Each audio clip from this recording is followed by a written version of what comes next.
Good. Thank you for the opportunity.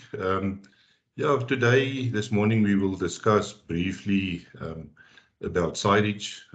What is the good side? What is the bad side?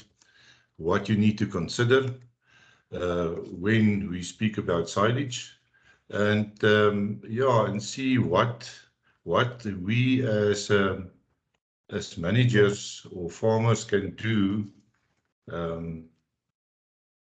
in managing this process to our advantage. So the content of the presentation, first of all, I will have a quick chat on what is silage, just for everybody to get on the same page. Secondly, and very important, is to understand the whole silage process, because if you don't understand the process and what is happening during the silage process, you will not know what to manage and what to look for if you want to prevent nutrient losses. And then there's a lot of considerations. I will touch on them briefly. Unfortunately, we can't go into too much detail this morning. And then we will have a look at what nutrient losses you can expect during the silage process and what new technology is available to assist us as producers in the silage making. And then we come to a conclusion. Good. To start off, what is silage? Basically, silage is a fermentation process, and the end product is silage. But very important is that silage should be a controlled fermentation. So it's an anaerobic fermentation where bacteria basically converts water-soluble carbohydrates to lactic acid. And normally we do it with a high moisture crop, anything between 40 and 80% moisture or water, and it should be anaerobic in the absence of oxygen. And then this material is packed and sealed in a bunker or pits or heaps or in silo bags to prevent oxygen from getting in. So in that way, you get to an anaerobic fermentation. So basically, silage is a natural fermentation process. But what we need to do is to discourage any undesirable bacteria that might be present in the silage. And as we go through the process, you will see there's a lot of challenges coming from other bacteria that could also be on the crop that will affect the fermentation process and maybe steer it in a way that you don't want the fermentation process to go. But yeah, silo means, or coming from a Greek word meaning silo, means a hole or pit in the ground where they normally stored grain. And the technique was even 1,000 to 1,000 years BC, they already made use, the Egyptians and the Greeks, of this process of preserving wet material. And in Europe, it's only during the 18th century that they realized they can also ensile grass successfully. And after that, the practice of silage only became very popular only in the 19th century.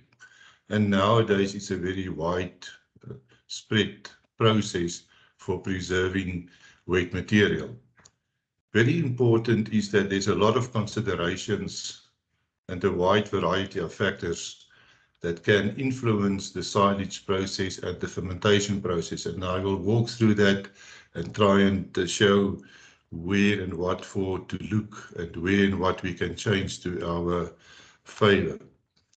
First of all, let's look a bit deeper into the silage process to understand the process and to know where we can, as a producer or as a farmer, can change things for the best of the fermentation process. There are basically three main things happening during the silage process. There's a lot of things going on the plant material that you ensile, and this plant material undergoes several changes like respiration, the breakdown of sugars, the breakdown of protein, There's a lot of microbes also busy working during the silage process. And lastly, there's also a lot of chemical changes that can happen and produce favorable or unfavorable end products. Very briefly, if we look at what plant processes are involved in the silage making process, right in the beginning, we still see the respiration of cells in the absence or in the presence of oxygen in the first phase of silage. We'll come to that a bit later. Also, the plant cells or the plant material, there's a lot of breakdown of plant cells. During the process, there's also a lot of protein that could be broken down if you do not control the process. And yes, as I said, the main thing is the carbohydrates and sugars that are used during the process. So this all involves from the plant side, but then there's also a lot of microbial players during this process. And it's very important to know that majority rules, which means that the bacteria that will be in the largest numbers present, those ones will be the ones that will rule the fermentation process. There are aerobic microbes, those that live in the presence of oxygen, like yeast and molds, and they can produce unfavorable substances like mycotoxins. And these ones we don't want.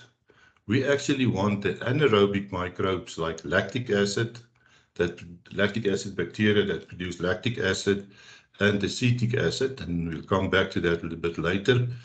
But as I said, majority rule. So if the numbers of the aerobic or unfavorable microbes are present in the biggest numbers in the process, that process will be followed. And the unfavorable ones like the yeast and molds, if we do not control their numbers, and there's a strategy to control their numbers, they will rule the process, and the end product will be of no value. And lastly, very briefly, there's a lot of chemical changes happening also during the process. For sure, we can see, we will see that some of these changes we can't prevent, but some of those we can. Specifically, if we look at protein breakdown.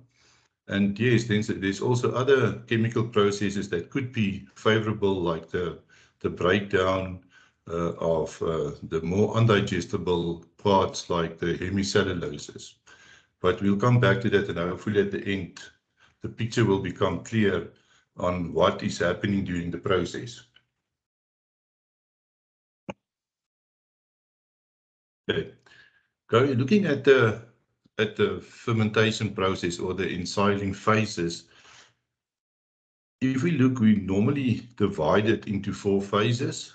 The first phase is the aerobic phase, where there's still a lot of oxygen, and oxygen for silage is enemy. We don't want oxygen in the process.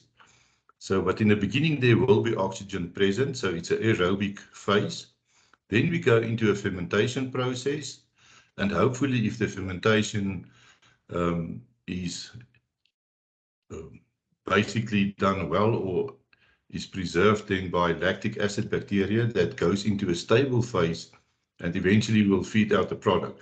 But during all of these phases, we need to take note of what can went wrong or what can go wrong during the process of ensiling.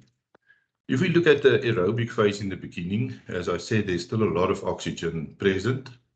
And then there's all these sort of microorganisms present in the beginning. Some of them, as I said, the Clostridia, the yeast and the molds are the unfavorable ones. We don't want them. We don't need them in a process because they will lead to the production of unfavorable substances and maybe mycotoxins. But there's also lactic acid bacteria present at the beginning, naturally occurring from on the plants.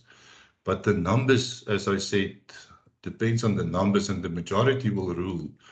And I'll come back to the technology that we can use if we understand this process, that the favorable one is the lactic acid bacteria. Then during this phase, we still see these bacteria and molds and yeast present. But luckily, to get rid of them, although there is still oxygen present, they pH sensitive. So as soon as we drop the pH, and what we need here is a pH between 4 and 4.5, you can kill off these unfavorable ones. And that should be the first target to do that. If we go then from the aerobic phase to the fermentation phase, that's actually where the lactic acid bacteria should be the only bacteria remaining. And now we are rid of these unfavorable ones. So during this process, the majority should be lactic acid bacteria. Here, if the fermentation is not sufficient, we can then see that spoilage can begin in a very, very early stage of silage if we do not drop the pH very fast.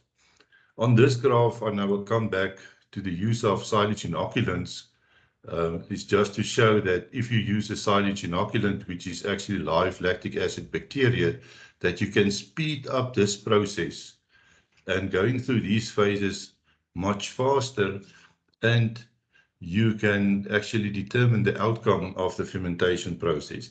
So the aim should be at all times to get rid of the bad ones and only keep the favorable or the good ones in the process. So if the fermentation process went well, then the silage should enter a stable phase where only lactic acid bacteria are present. Still, no oxygen should ever be present during the process. And if there's enough lactic acid produced in the fermentation process, the silage will remain stable. And if there's insufficient lactic acid produced during the fermentation process, then we will see other acid starts to be produced by other organisms like butyric acid.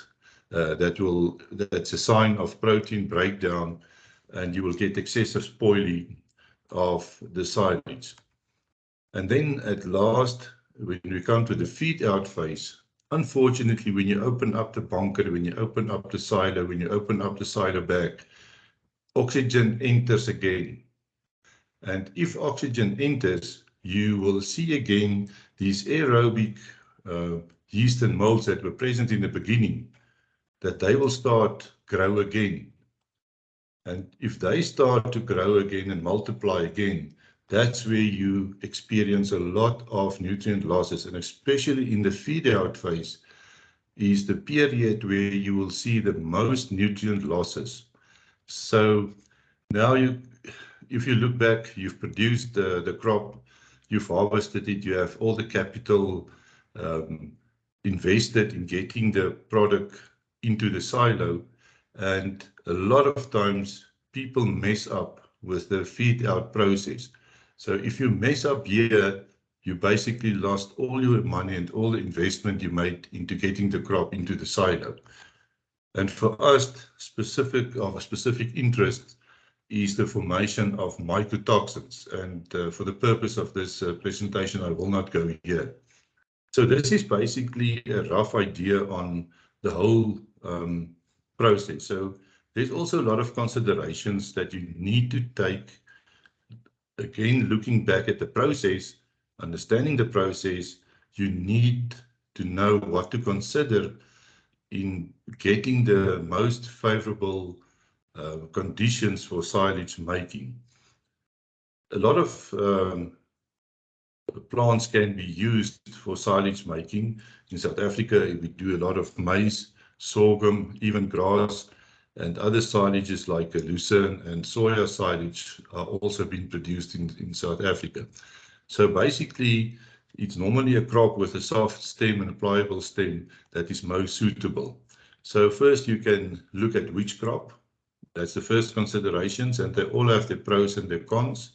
We will come to that later. And very, very important to consider is the time of harvest. Again, linking it back to the silage process, you need to consider, and this is one of the most important ones. Unfortunately, as the plant ages, you see an increase in quantity, but you see a decrease in quality. But somewhere in between quantity and quality, you have to find the optimum spot where you will have the maximum yield or optimum yield with the highest nutritional or nutritious value. Sometimes people tend to go for quantity to get as much silage as possible, but forget that as the plant ages, the quality decreases.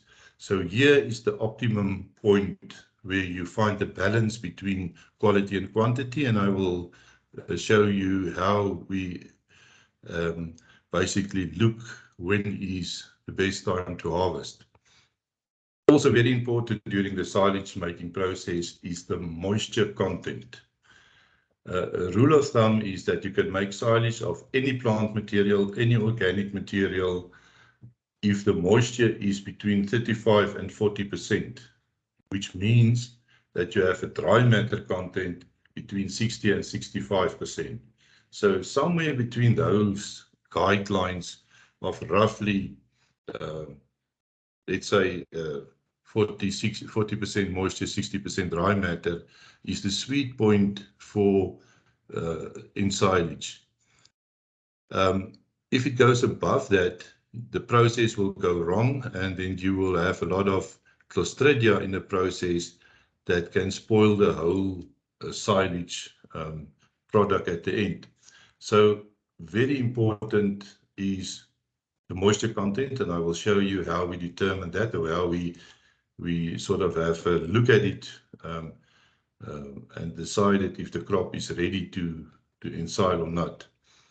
Also, when we come to the cutting and the harvest of the crop, as we've seen that it's an anaerobic process, and we need to get oxygen out as soon as possible from the process to prevent oxidation and the respiration process from plant cells, and in the process also prevent the nutrient losses.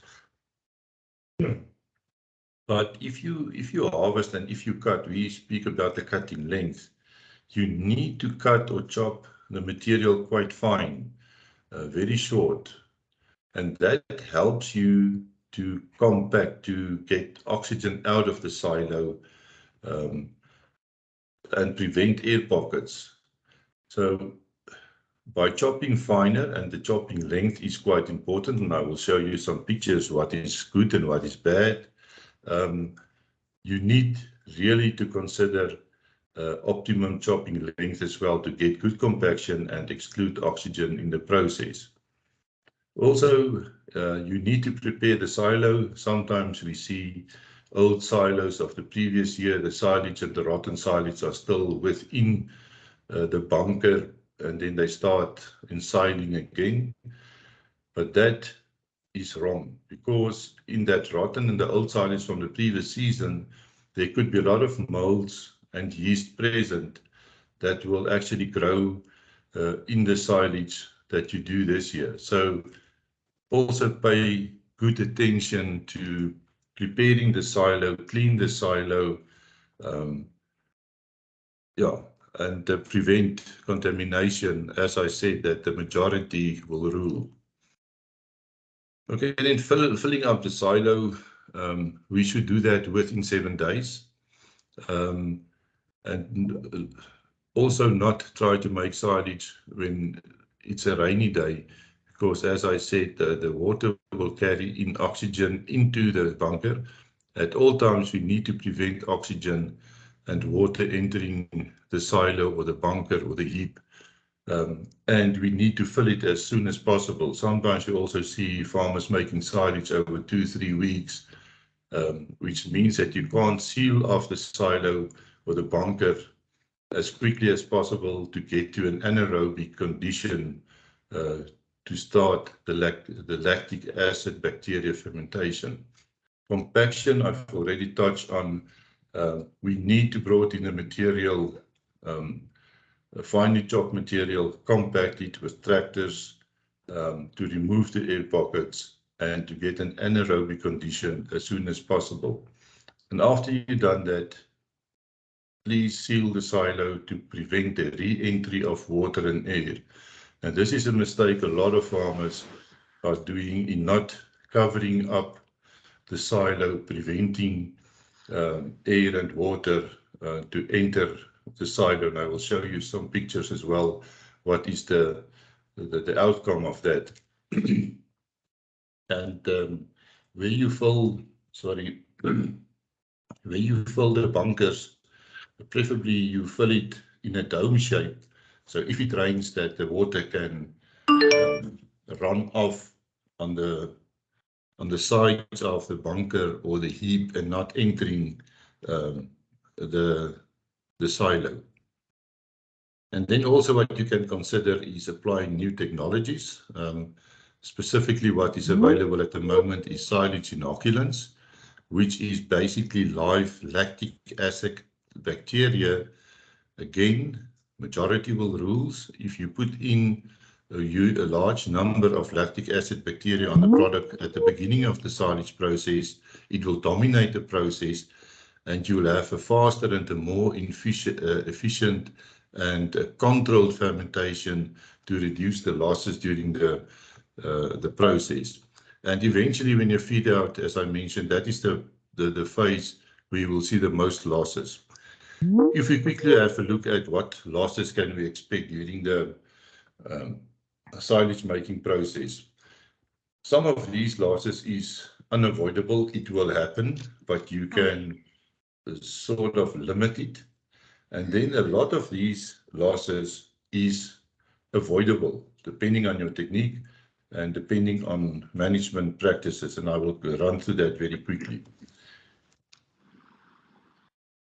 But the sad story is that if we only look at energy, you can lose up until 80% of your energy. If you not pay attention, if you not understand the process, you will eventually have a product that is worth nothing.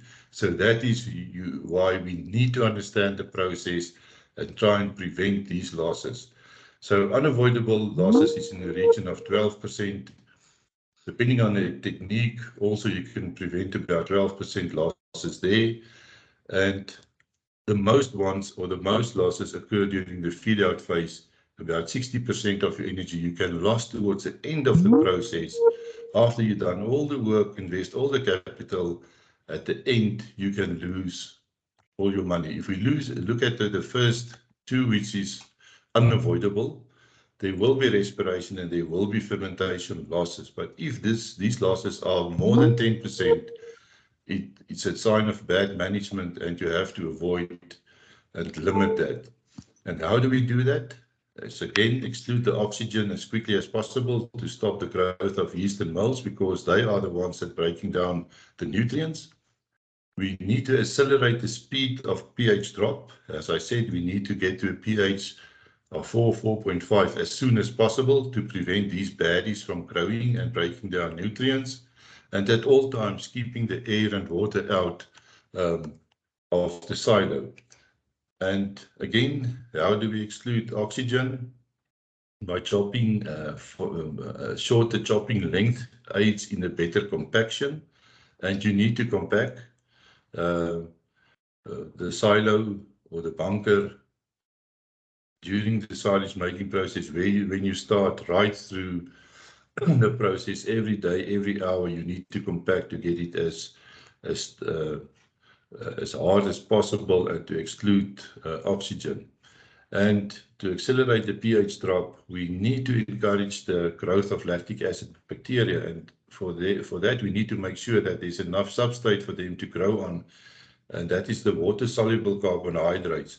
If there's not enough, we can add a product like molasses, but it's not necessary for a crop like maize, for instance. And as I said, the lactic acid bacteria, you should at all times do everything to increase their numbers, because that is the ones we want. Again, keep the water and air out of the silo. If we look at the others, that depends on the technique, and losses that you can avoid is about 60 to 70% of the losses you can avoid. If you do not pay attention to this, you will end up with compost. So this part is totally in the hands of the farmer or the producer. The two above you can limit, but you can't prevent it. And if we look at, depending on the technique, what is our special interest here is the fluids or the effluent losses that if you ensile too wet, you will get a lot of losses there. But there's also field losses, and this is specifically when you do grass silage. It also depends on the technique there. Again, determine the moisture content before ensiling to prevent fluid losses or effluent losses. Speed up the process of ensiling. And if you do grass or lucerne silage, you have to wilt it before you ensile it, because the moisture content is too high to ensile directly. But if you not keep the wilting time short, you will have a lot of field losses on leaves and also on respiration. So there you need to pay attention to get to the shortest wilting time as possible when you're making silage of grasses and alfalfa. Again, seal the bunker within 7 days as quick as possible. And also when you seal, pay attention to the type of cover that you use. There's nowadays oxygen barrier cover that prevents oxygen from entering the silo. Some of these black covers are not 100% oxygen.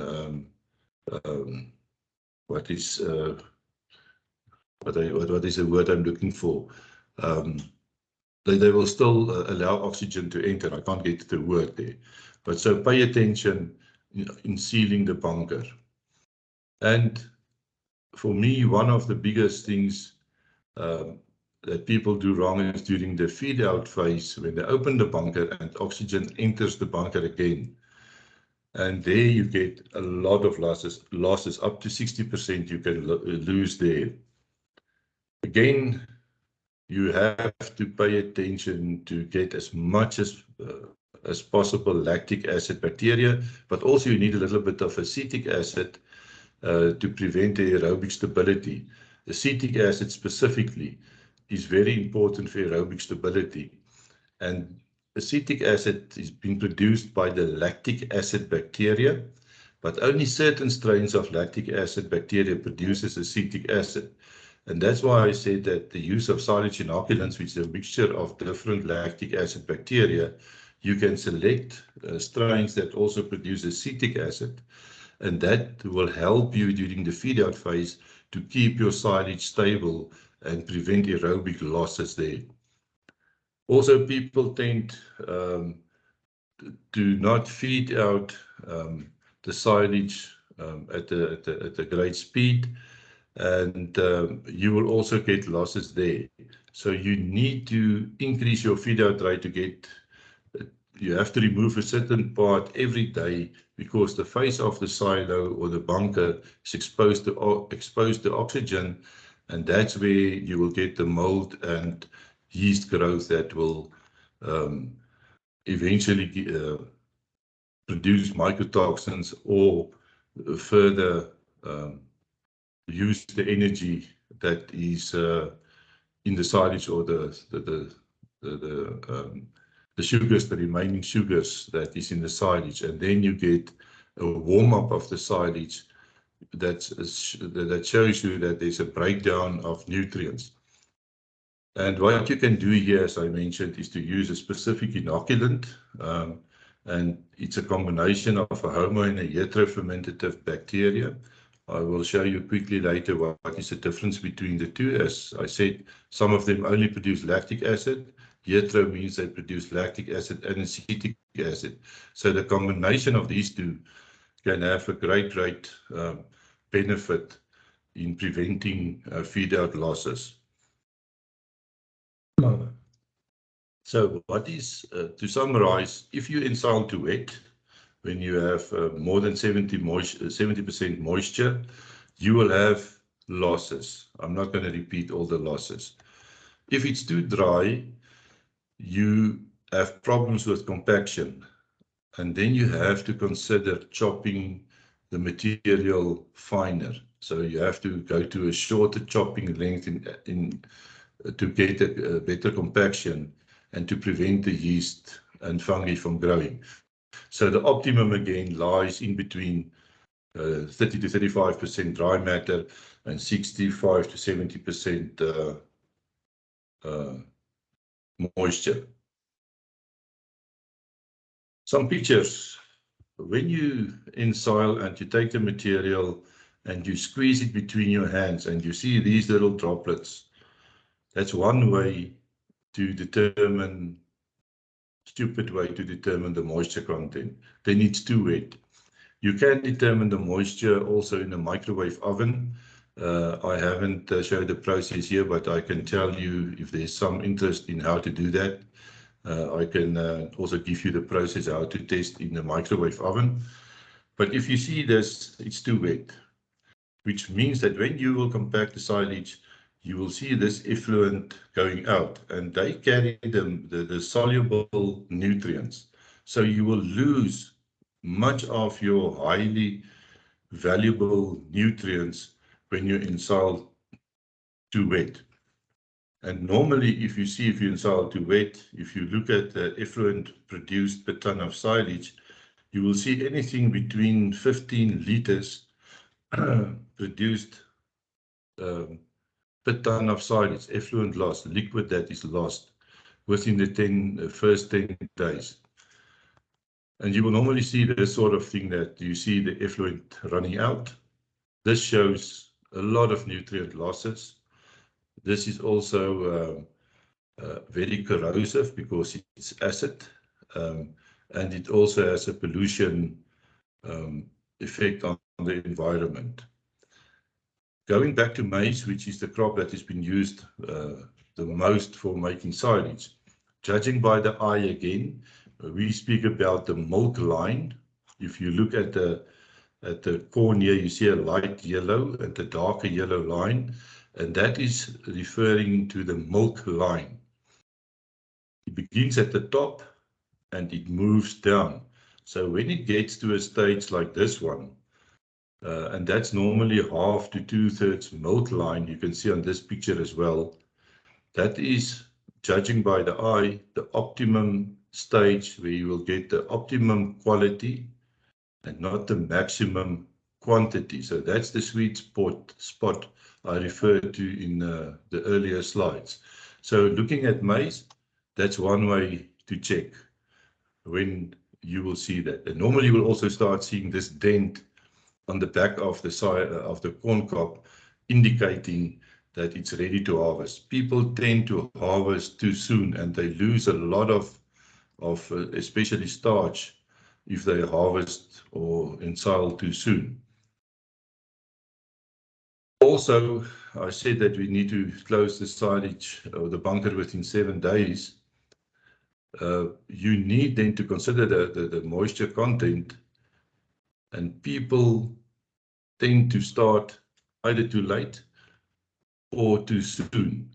The ideal stage will be to start at 28% dry matter, and if you want to close the bunker within 7 days, the rule of thumb is that the dry matter content will increase with 0.5% a day. So you need to consider how long it will take to close your bunker.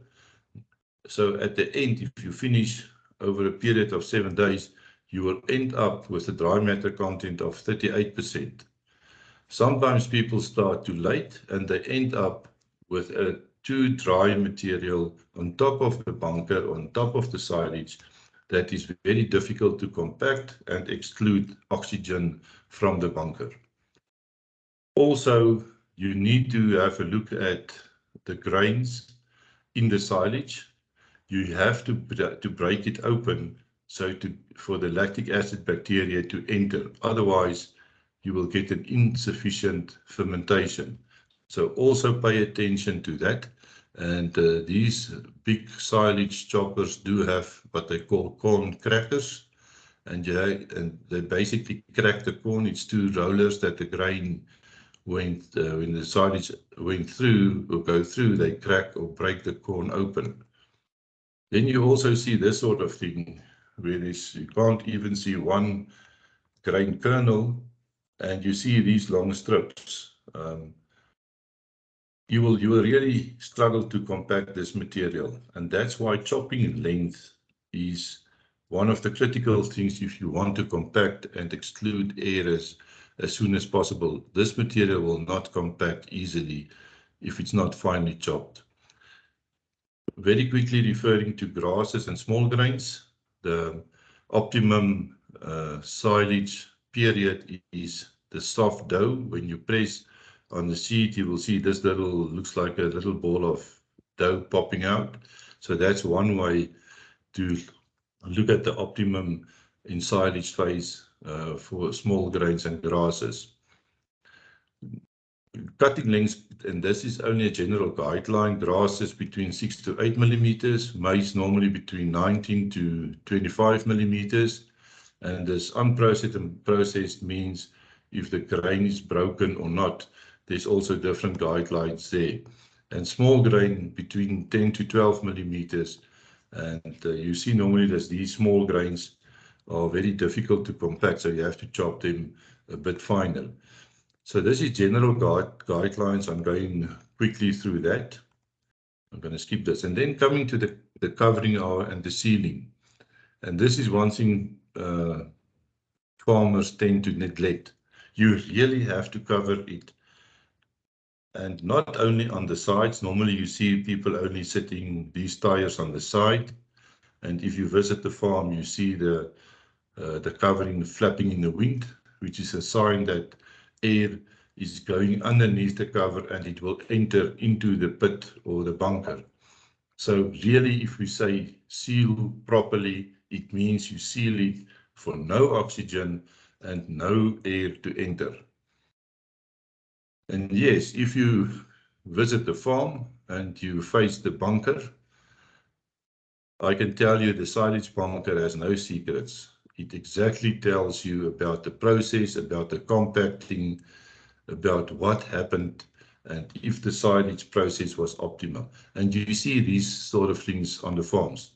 This is not a very clear picture, but this is a sign of molds and yeast growing, which produce very, very serious mycotoxins and have a serious health risk for animals. If you look at the silage phase, you will see it looks fine. But some of the technology that we apply is by using an infrared camera. And this is a picture of this phase. And you can see the red spots is where the silage start heating up. And heating up is a sign of nutrient breakdown.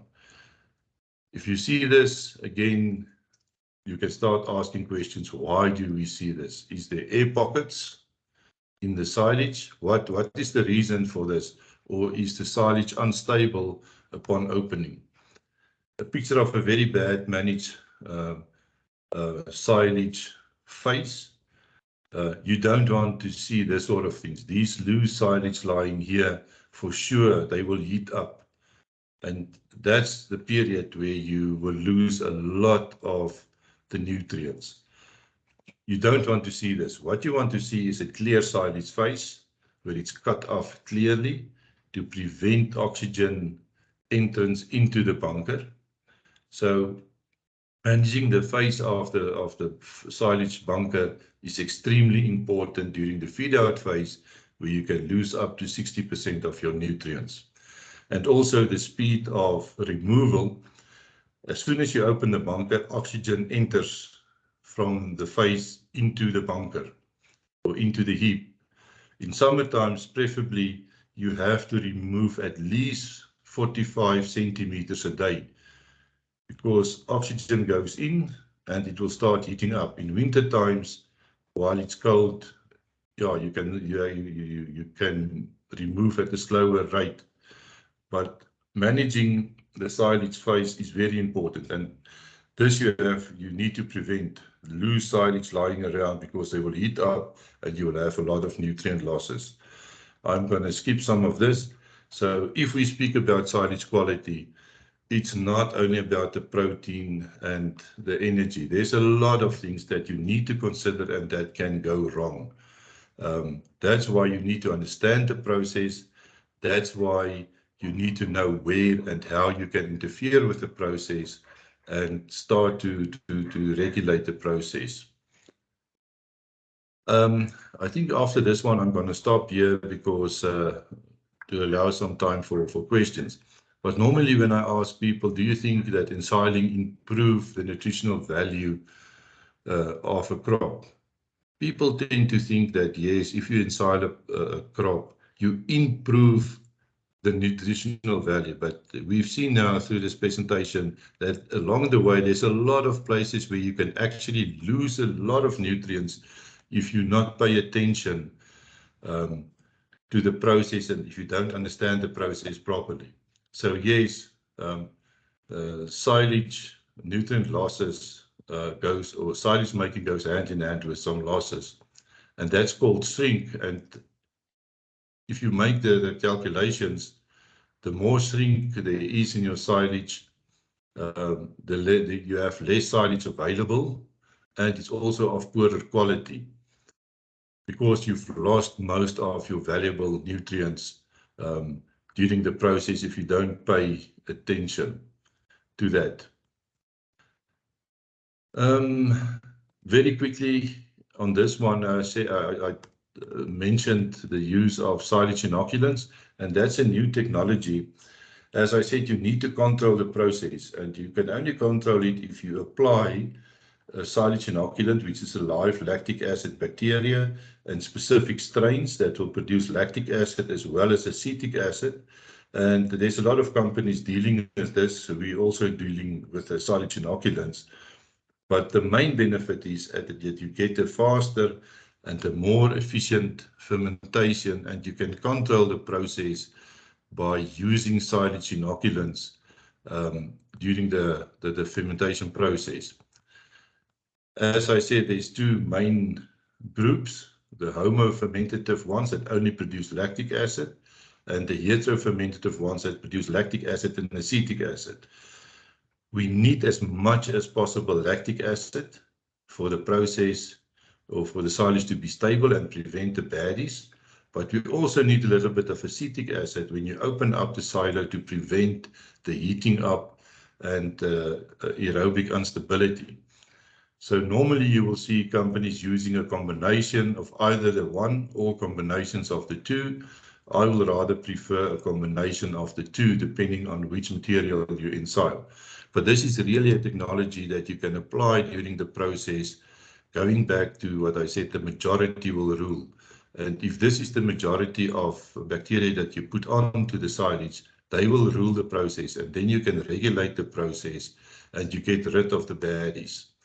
And the way to apply it is basically during your silage making process, either here, this is where you're making grass silage, this is the equipment, or if you're doing corn, is to apply it here in the head of the cutter, where you can apply it, or either where the silage leave into the spout, you can apply it. So it's a powder that you mix with water and you basically spray it on. Some of these big machines do have equipment, built-in equipment to add, or you can apply it with a simple pump in the drum. So there's different places to apply it, but you need to get a very, very, what's the word, a good distribution of these inoculants to cover as much as possible of the surface of the material that you do. I think I'm going to stop here because of the sake of time. Elaine, I will allow maybe a few questions. Let me just stop sharing. Good. Okay, Albert, we do have one question so far saying Yes. the nutrition content of silage seem to depend much more on the processing, feed out, and harvest stage of crop. What is the ideal fiber, CP, NDF, nutrition parameters, and how best to measure what you are feeding? Yeah, that one, I can't remember the whole table, but if you have the contact details, I don't know if we speak about corn silage, grass silage, or what type of silage. So if we have the detail of the person asking the questions, I can send him the table of whatever type of silage he needs. But yes, indeed, uh, you can't improve the nutritional value of the silage. If you start with low quality material, you can't increase the nutrient value. All you need to do is to preserve as much as possible of the nutrients and prevent losses, but there's no way that you can increase the nutritional value. What you start with, you will end up and less at the end, and therefore the optimum silage time, the chopping length, and for sure the protein and water and whatever content is very important before you start making the silage. Okay, thank you, Albert. Student or participants, you're welcome to put more questions in the chat box, or alternatively, you can just raise your hands with the icon.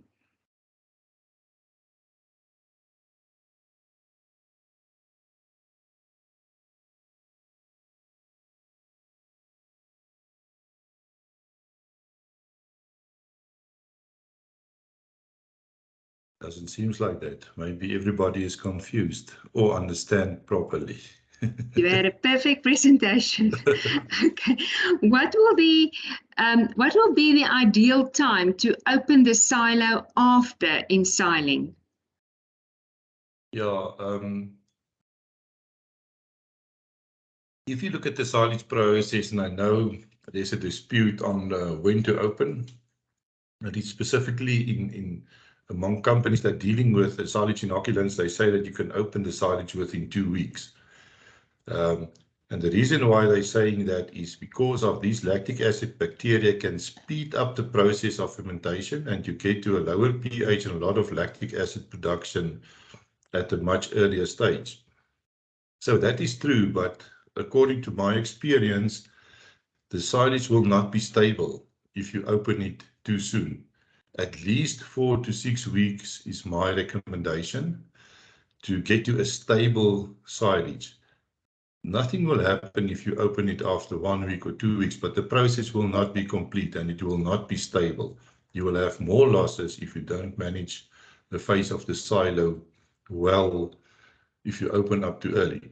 Then the other benefit is the longer you keep the silage, you see an increase in the digestibility of specifically starch, which is the main energy component in ruminant feeds, what you want in dairy cattle and what you want in feedlots. And that can only be achieved over time. There's also scientific information indicating that your less digestible parts, like the fiber part, will also get more digestible the longer you keep the silage close. And that's because of the working of enzymes and the acid on the fiber, making it more digestible. So, rule of thumb, between 4 and 6 weeks after ensiling, depending if you used the inoculant or not. If you didn't, I think the process will take longer. If you did use, you can open soon, but for me, not sooner than 4 weeks.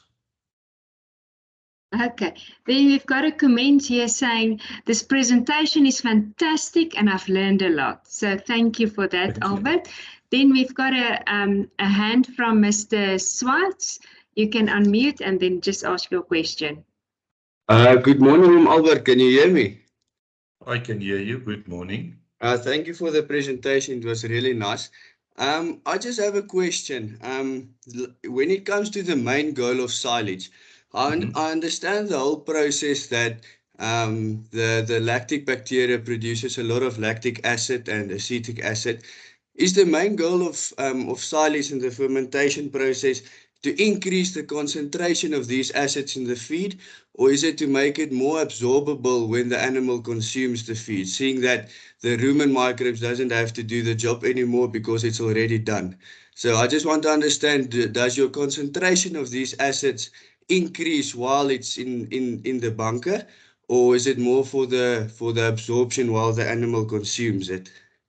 Yeah, yeah, twofold. First of all, the whole fermentation process are driven by lactic acid. To reach a stable phase, to prevent the molds, to prevent the bad ones, you need to get to a specific lactic acid level. So that's the main reason, first reason to get as much as possible lactic acid to prevent the growth of molds and to get a stable silage.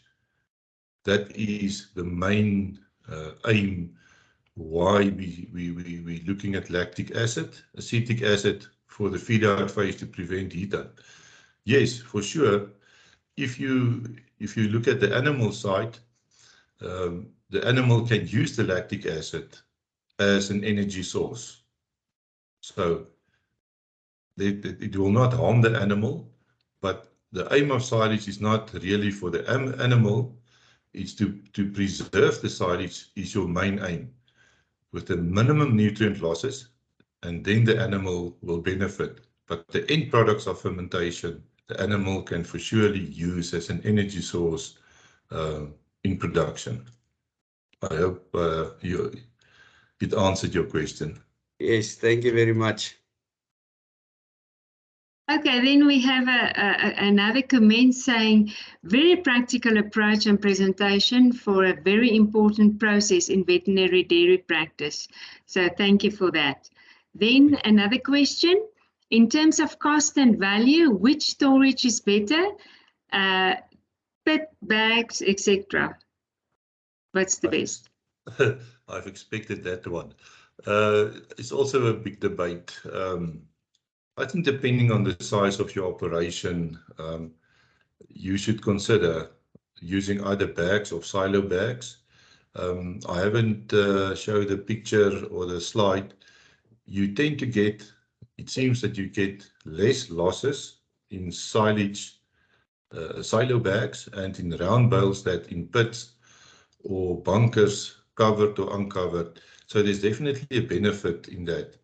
The other benefit with the silo bags is the management. You feed out at a constant rate. You don't have the challenge of that big challenge of managing the face of the silo.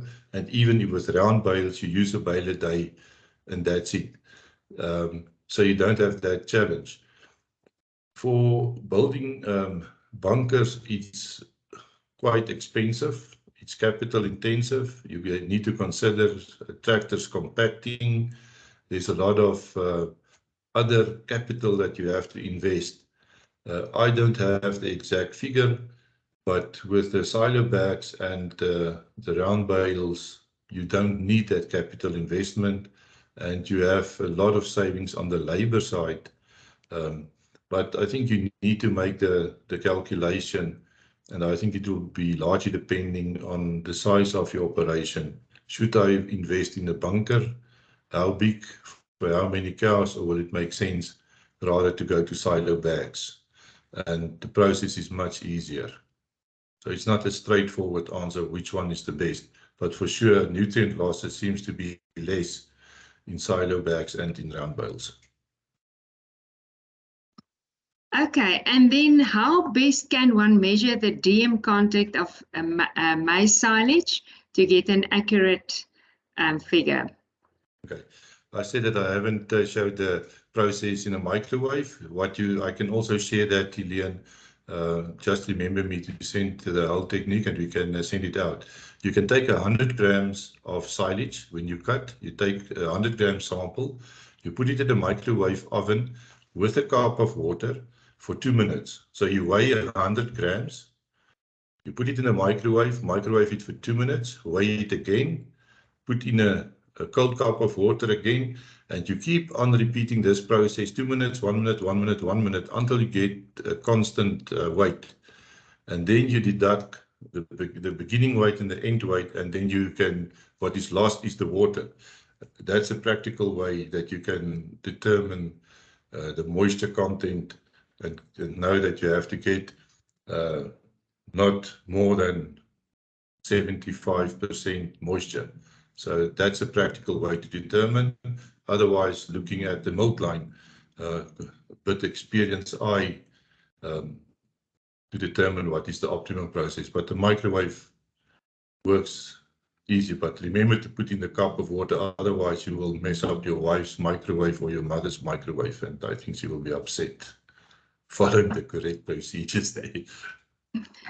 Okay, then the next question also referred to a previous question, and that is, what is the prevalence of something like acidosis in the animals that are fed silage? I know that they need to be properly adapted to the silage as a diet, but will it cause more of a problem in this regard than other diets? I think it goes back to the complete formulation and the balance. Lactic acid for sure will stimulate acidosis.